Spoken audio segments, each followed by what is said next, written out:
So, I want to welcome you back. We're in New Digs right now. But I wanted to welcome you guys back to me, William Ryan. It's my guy, Mahdi Laux. What's going on? It's who we will be introducing today on In the Whip podcast. Umbrella Effect to not for everybody, for the experience. I do want to thank y'all so much for tuning in and locking in with us. I do have Mahdi Laux here, a very good, actually one of my best friends. Super producer, super composer, super artist in general, super creative. He has been, honestly, I can say, one of our major support in pushing through and staying authentic to the music and the grind, bro. I do want to extend that to you, bro. Like, out of the years that we've been doing music, you have been the most consistent when it comes to producing and writing and composing music and being the creator that you are, bro. That's just from me in the beginning all the way through to now, bro. And I just wanted to extend that and just let you know I greatly appreciate you because you keep me motivated, and two, you are a light and love that I couldn't see this friendship going anywhere with, bro. Excuse me. Jeez. But I did want to thank you. Introduce yourself. Let people know who you are, bro. First of all, man, I want to thank you, man. Truly, like, it has been a long road for me in regards to being a producer, writer, ghostwriter, composer, consultant, business owner. Man, I'm a man of many hats. My name is Mahdi Laux, formerly known as OPZ. I can get into that in a little bit, but shout out to OPZ. You're in Columbus, Ohio. I see you, bro.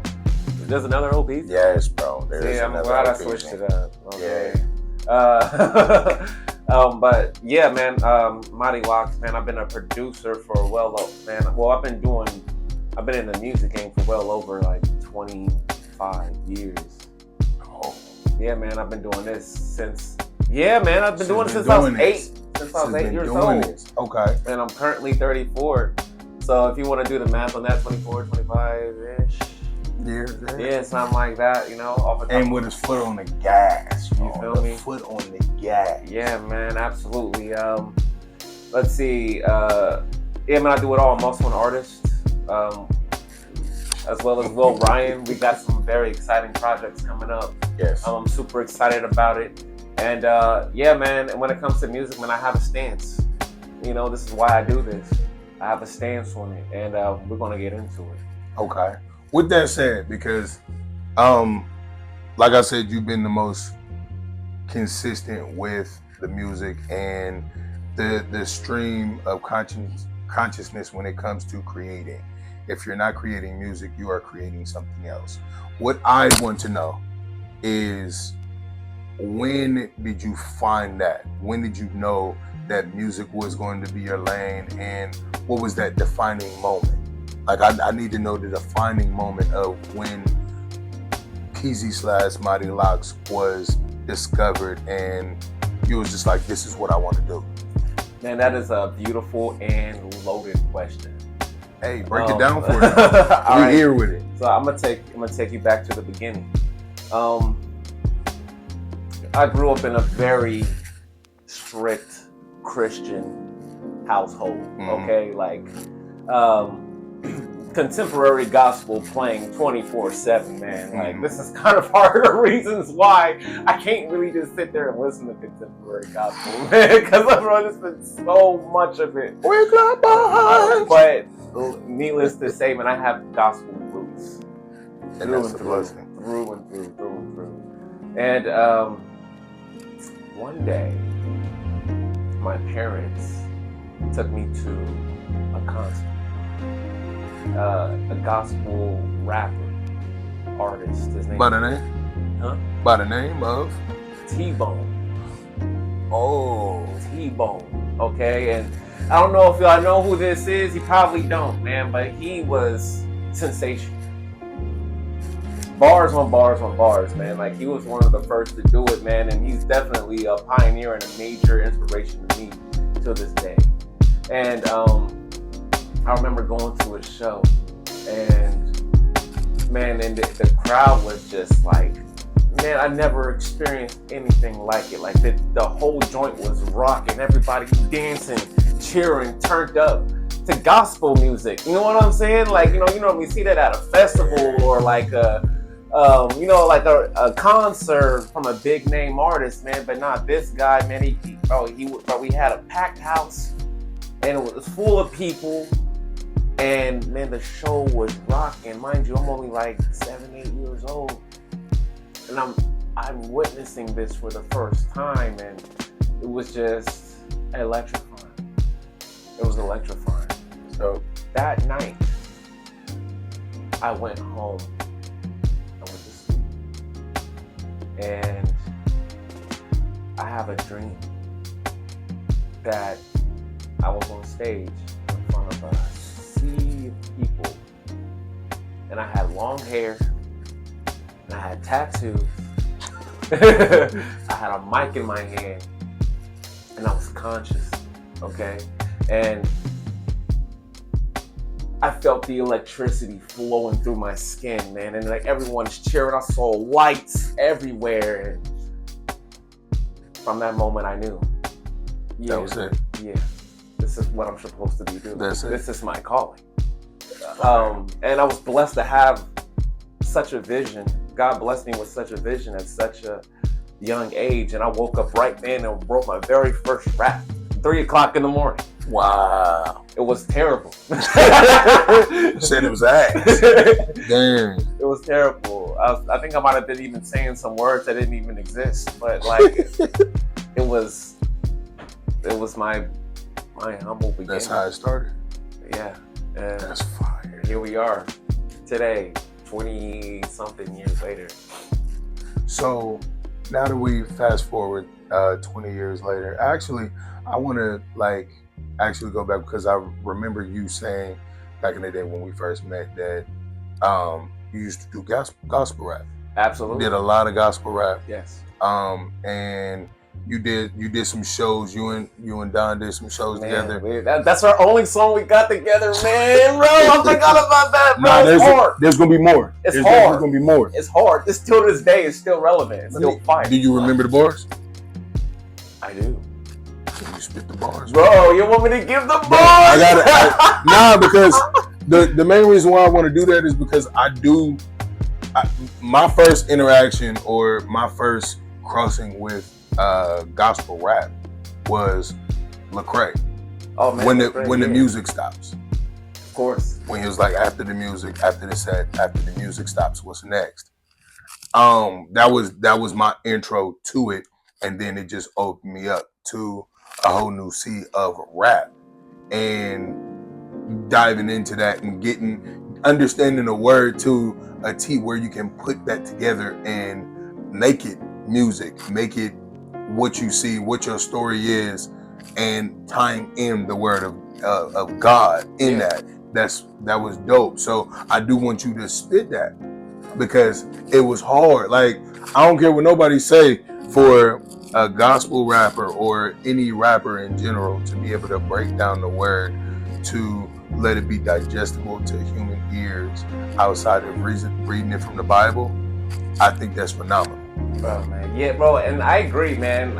Especially like nowadays, the way the current industry is, man, it's just saturated with all kinds of this.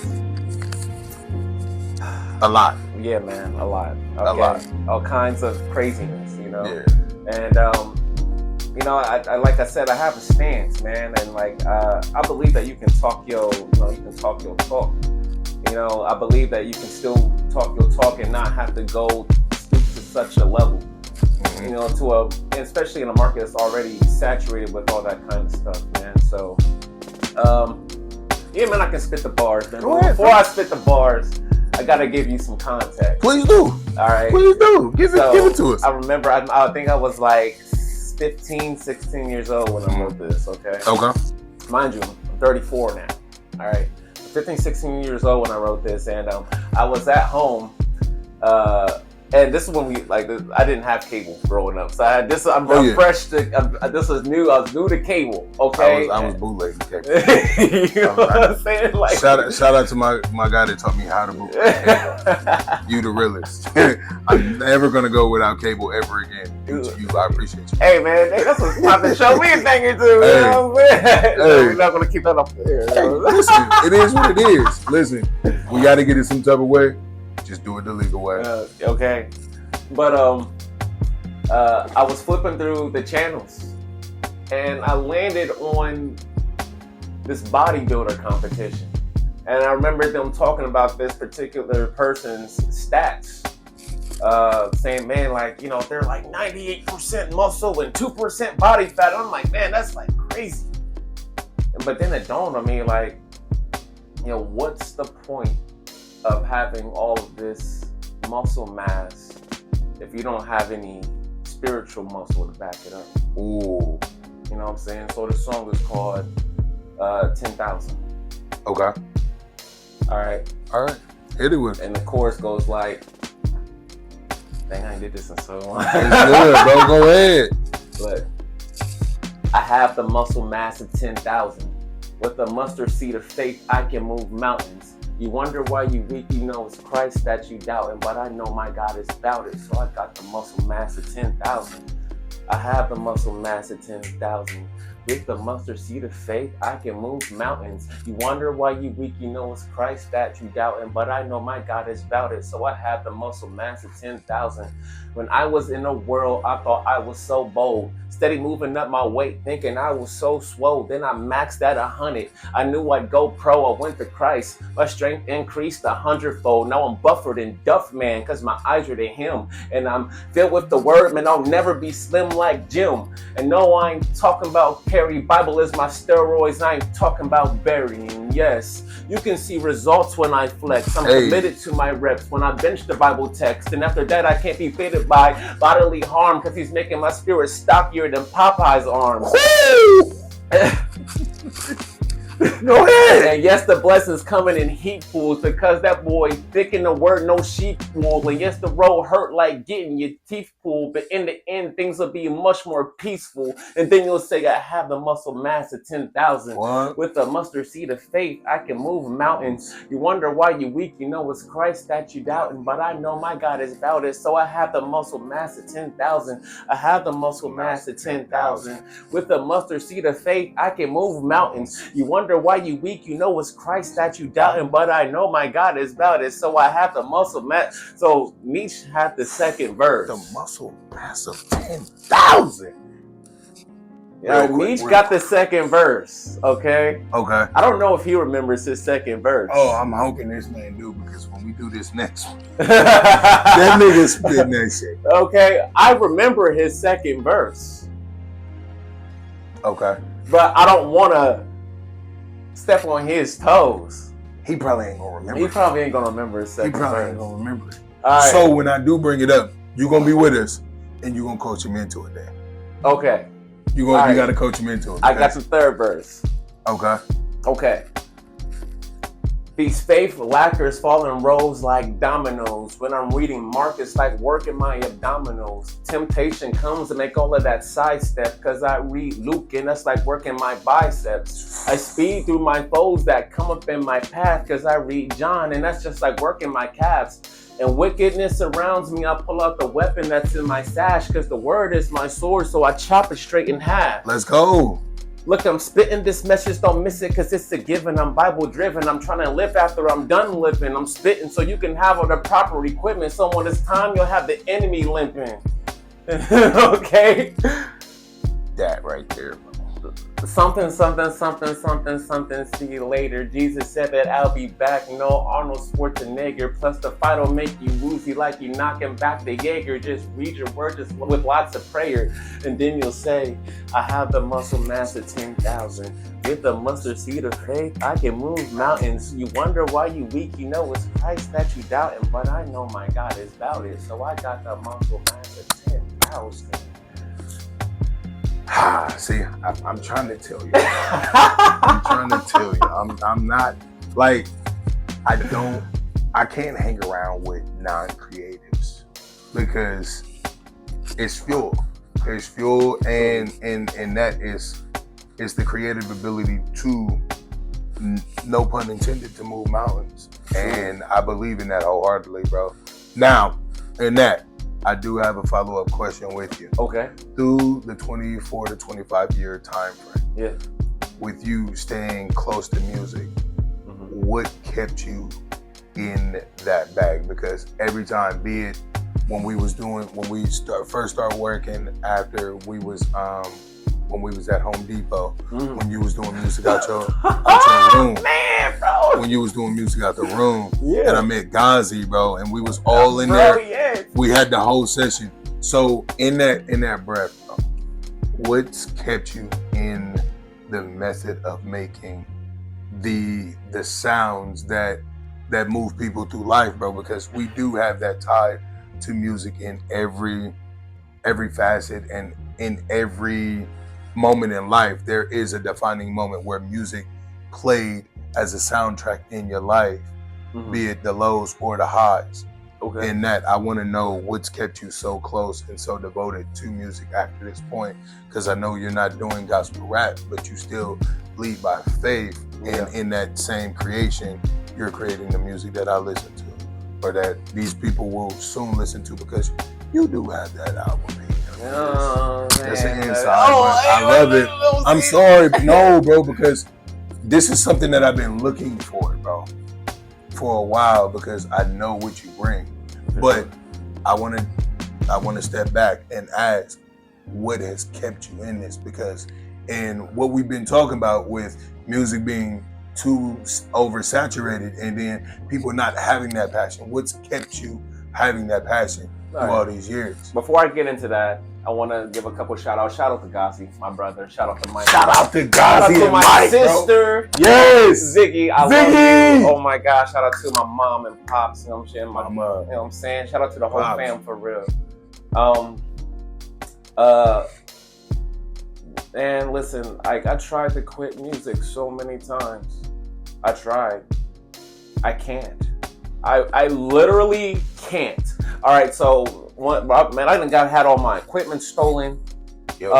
Like, man, I've been derailed so many times, bro. But like, it's if like he don't come back home, right? we breaking his shit. I tried. That's the insider. Oh my gosh. But nah, man, I literally get pulled back, bro. I tried to quit so many times. I'm pulled back constantly. Like, bro, I said it. I'm done with music. I'm obviously not supposed to be doing this because I'm receiving so much adversity. God's like, you're That's funny. what you thought. That's what you thought. Get your butt back over here, man. I'm like, all right. Okay, sorry. But what keeps me motivated is, man, like, I know I'm destined to make a difference. And like, you know, you have to be the change you wish to see in this world.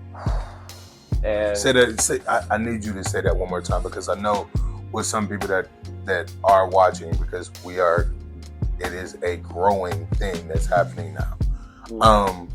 People need to hear what you just said again. I need you to say that one more time. You have to be the change you wish to see. And like, I want to debunk that whole fake it till you make it. No, completely get that out of your head. You need to be it until you see it. Okay? You have to be walking in that authenticity. If you believe you were a superstar, then you be the superstar right now before everyone else believes you. Gotta be delusional. Bro, exactly. It's not delusion. It's walking in faith. And people think you crazy.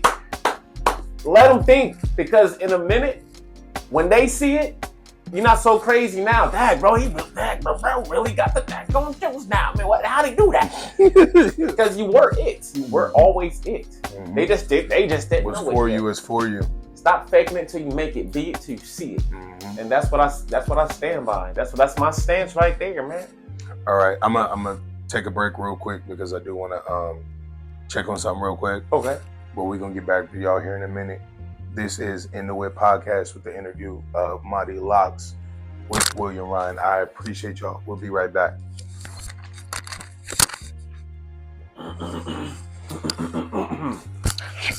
And we're back. We're in the Wick podcast with me, William Ryan, and Mahdi Laux. A deep dive into the background of Mahdi Laux and how Mahdi Laux came to be. Yeah. Because with this switch from OPZ to Mahdi Laux, I feel like I didn't when you told me Mahdi Laux, I was like, that's gonna be hard because I'm used to calling this nigga Peasy. I'm used to calling this nigga Peasy, but you gonna always be Peasy to me. But I do understand evolving, and rising from the ashes and becoming the phoenix that you are, bro. So in that fashion, like I do want to dive into how you took COVID, because in that, a lot of people, they didn't fully lock in and understand what COVID was honestly supposed to do, when you were supposed to really sit your ass down and actually tap in on you and make sure that you are where you need to be. Things like that. I'm not judging nobody. I know with me and my family, we definitely locked in. I learned a lot about myself, my wife, and the learning style and the creative ability that my son has. Not being putting the gas on his ass, because I know what he can be. Absolutely. But for you, he got tall, man. Bro, super tall. He's gonna be taller than me, bro. For real, he's definitely gonna be taller than me. He's 14, bro. Jeez. And it's only the beginning. So I'm like, okay, we gonna have to figure something out. I got him into streaming and stuff like that, but I'm not worried about that. Yeah. But how, when the world shut down, and I'm not even gonna say the world shut down. Nah, the world shit shut outside. Down. No, yeah, shit outside, because if you truly focus, the world can shut down and you can still process through. You can still make shit work. Right. But I want to know how, when everything happened, the lead up to what was going on with you and your mind. How did you adapt to it, or did it really truly affect you in the way that you thought it would? Oh man, so when it first happened, like it was I wouldn't say I was worried. Okay.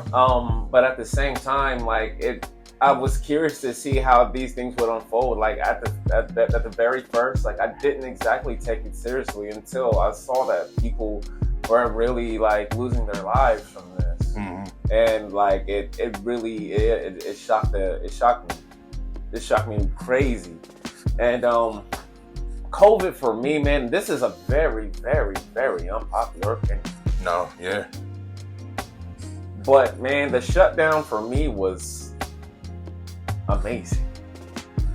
That's good. It was amazing. I personally kind of want another one. Hold on real quick. We're gonna stop real quick, and then we're gonna come back. Okay. Because we got some shit to talk about on that one. Okay. All right. And we are back. Yeah. To In The Whip podcast. We did bring our brother in, Don Meach. The Don. Much love to my bros. The Don Meach. Hold on. Let me talk to y'all real quick. These niggas don't know that I'm about to be on their ass in this interview. Okay. I'm gonna just say that. I'm gonna leave that in. You gonna be on us like that? Because I love y'all so much that we about to get into the business.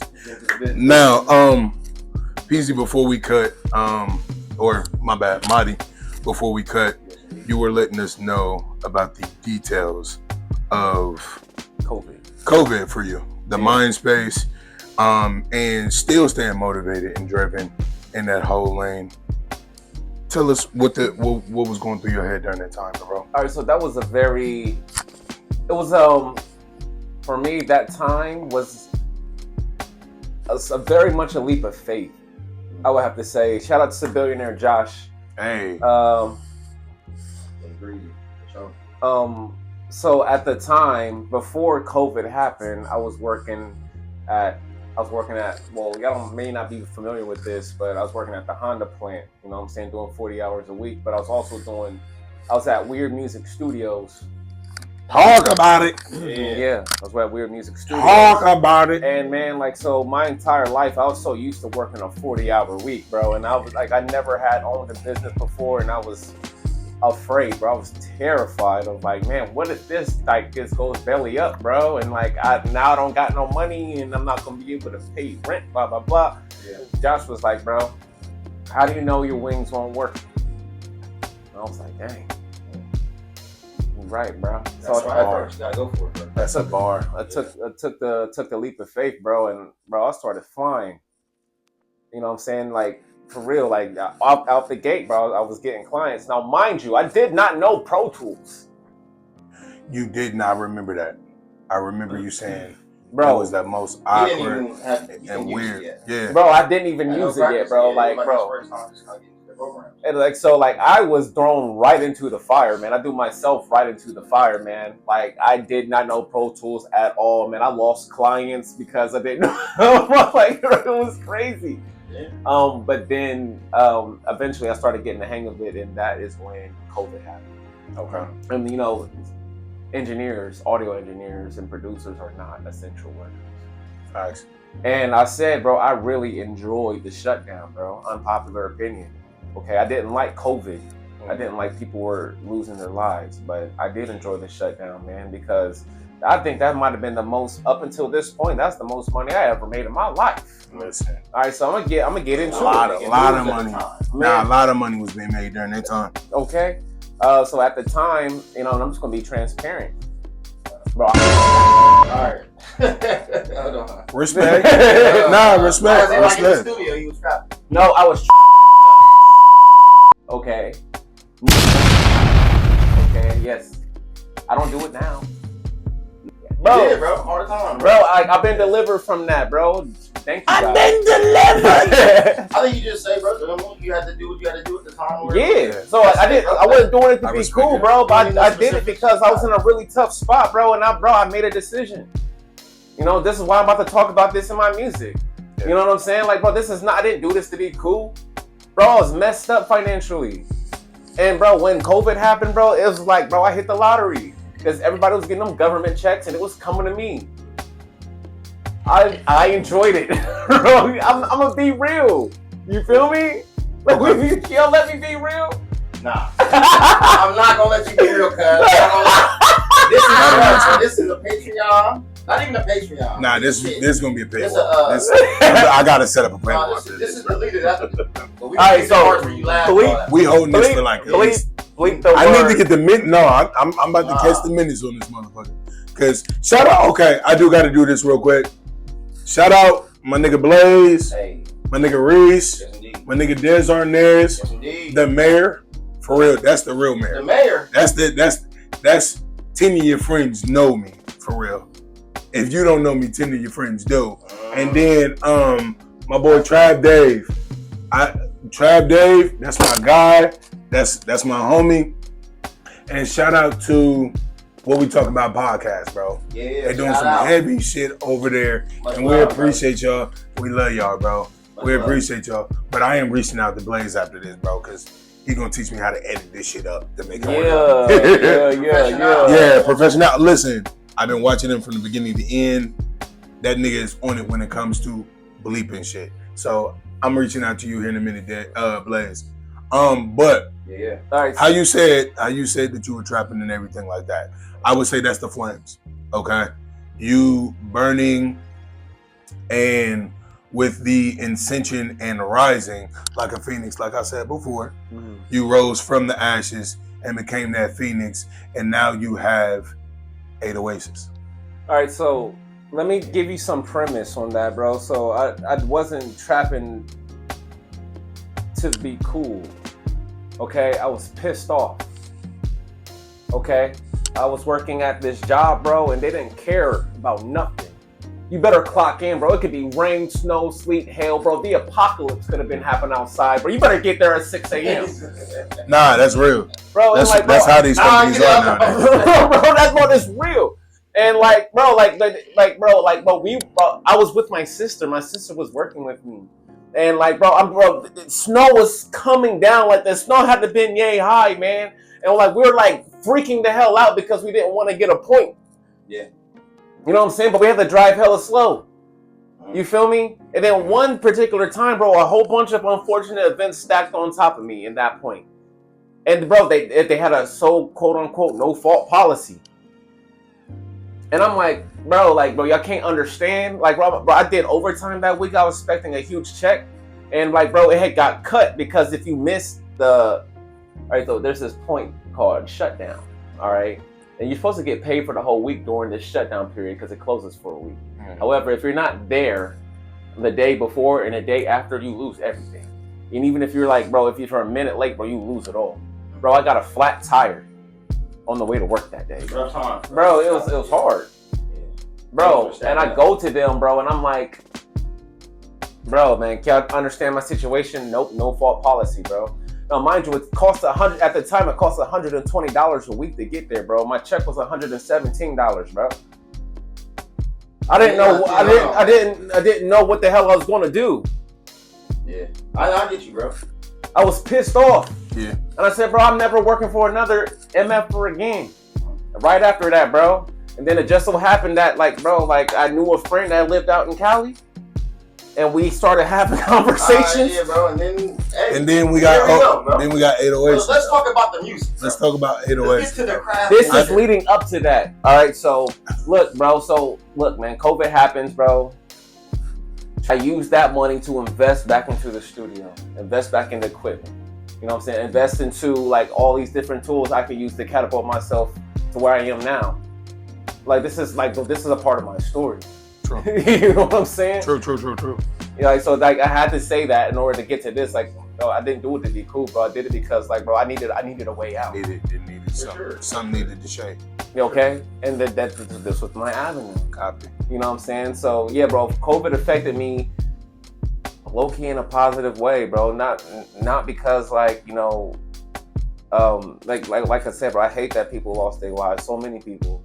Yeah. But at the same time, bro, it was an opportunity for me to really see what it's like to touch paper and then reinvest it into what I'm building. You know what I'm saying? For sure.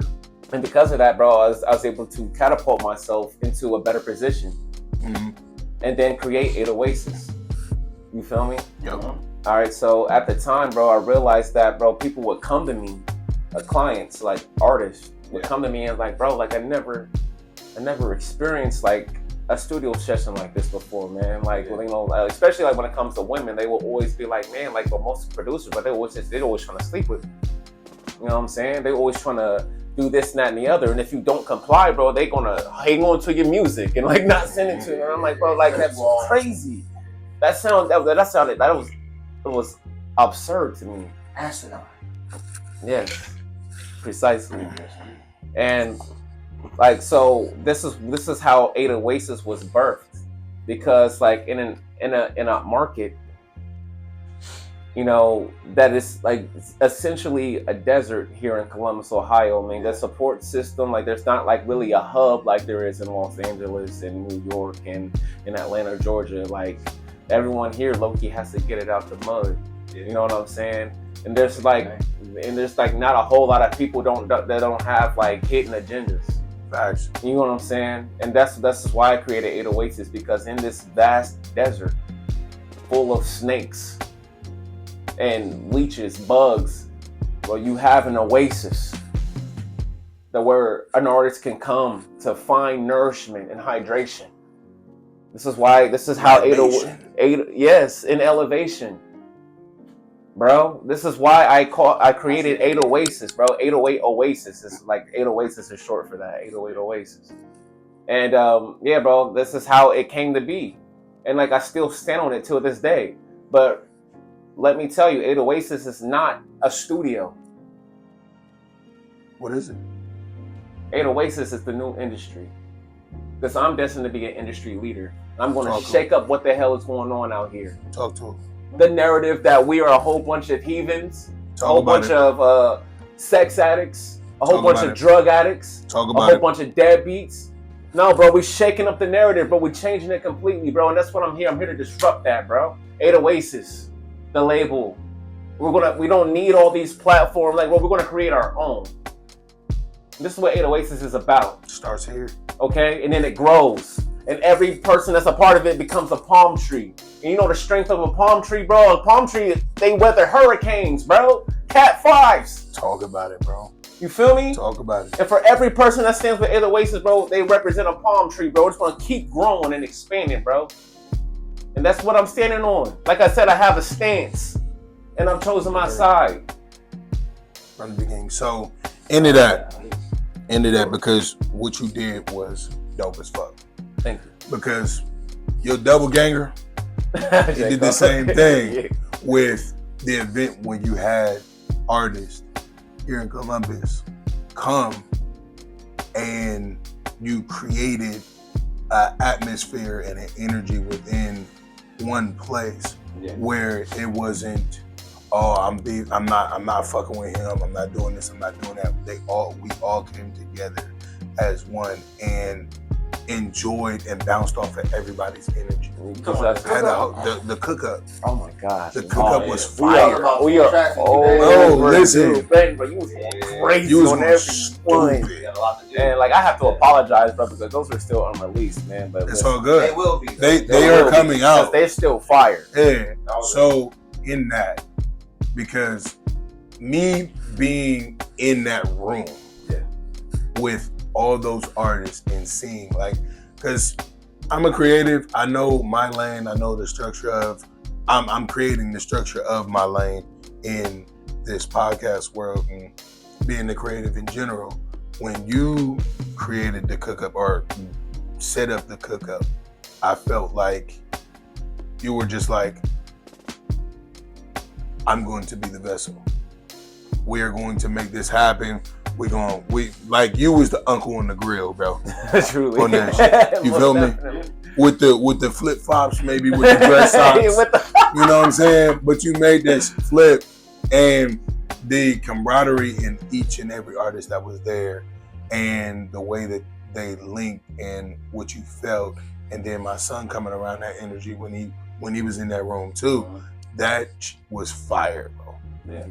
All right. Now, with that, because I do want to know where that idea for the cook up happened, and how you felt about it, being one of the producers or the main producer in putting that together. How did that idea come up, and how did you feel about it during, or before, during, and then after the fact as well? And then so it was I think it was like a joint venture idea. It was myself and billionaire Josh, because we was we was both in their heads. Shout out to billionaire Josh. Yeah, We gonna need you on this month here in a minute, bro. Yeah. Hey, we got the mics, my nigga. Shout out to you. We got the mics to you. So I think it might have been his idea initially, and then we just low key brought it into fruition. So it was a multifaceted strategy. One, we wanted to bring in, so by then I had maybe worked with maybe well over 100 and 150 artists throughout Columbus and then connecting cities. And then we picked a handful of our favorites. And not to show favoritism, but these cats was the ones that was coming with it. And we wanted to raise awareness to 8 Oasis at the time. 8 Oasis at Weird Music is what it was. You know what I'm saying? And also to see if we can come up with a fire album. You know what I'm saying? Where we lock everyone in for 12 hours a day. This was before that Dreamville camp. You know what I'm saying? So we locked everyone in for 12 hours a day. We have people making beats right there on the spot, and they spitting on the spot. You gotta get right there on the spot. And then we was feeding off of each other's energy, bro. We came up with some gas. For real. And they was going crazy. Some concepts was going crazy. I'm like, bro, me saying that I was impressed is a severe understatement, bro. Bro. That was one of the dopest experiences that I've had in music, because I got to see how y'all work. How you, bro, you don't, me watching everything and then participating. I had to sit back and watch for a minute just to actually feel the environment. but the way you moved through the rooms and the way you set things up, I can honestly say that shit was flawless, bro.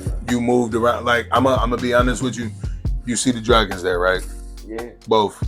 You moved through, like, effortlessly through everything, and then you pulled shit out of people that I don't think you understood that you pulled it out, because there was a lot of them that when they came in, they was like, I don't understand or know how to feel about this, because they'd never been in an environment. And I seen them being timid because they felt like it was going to be some competitive type shit. Yeah. And then when they actually really tapped in and you talked to them and talked them through it, it was like, oh, it's not like that at all. Yeah. Okay, what do I need to do? What do I need to do? It was like, I need you to pull it from here and let it flow. And when it did, everything was just a melting pot, and you was just cooking, bro. Dang, bro. Yeah. You was cooking, bro. And then with Meats coming in there, and then bro, he just came through and started slaughtering everything. Bro, he came in with a katana on his back. You came in, bro, and you brought a different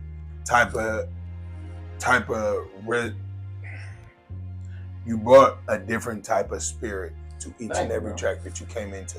I fought you. You definitely made a mark in each and every track that you did, and then you had the ability to be able to bounce off and listen, because a lot of people, when they do features, they don't listen to the actual song in its entirety and reference to what the other track said. Trying to make it mesh well. And then you lose the ability to resonate in that song. Yeah. And the consistency of what the subject of that song is. True. You were able to do it. There was a lot of artists in there that I've seen do it, and when it hit, just listening back and then watching, I was just like, fuck, bro. Yeah. I was blessed to actually be in that atmosphere and see the way shit moved.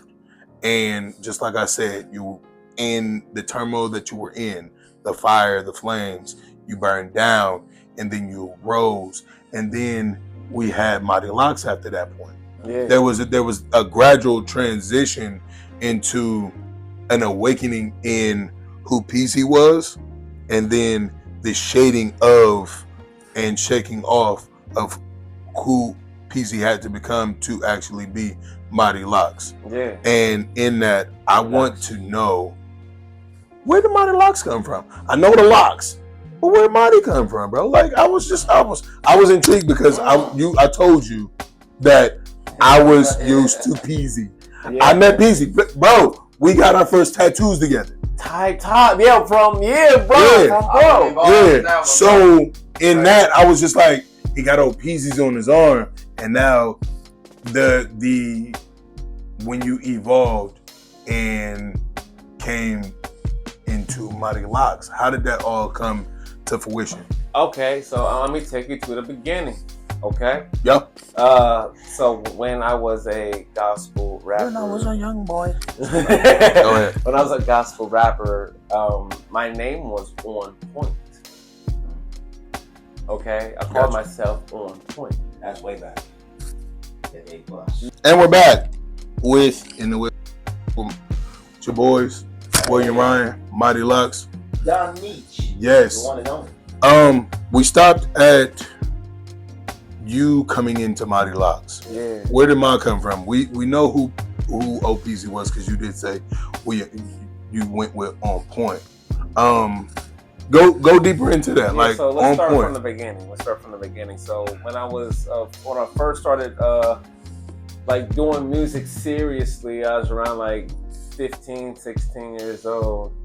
And like, I mean, when I say seriously, I started booking shows and like stuff like that.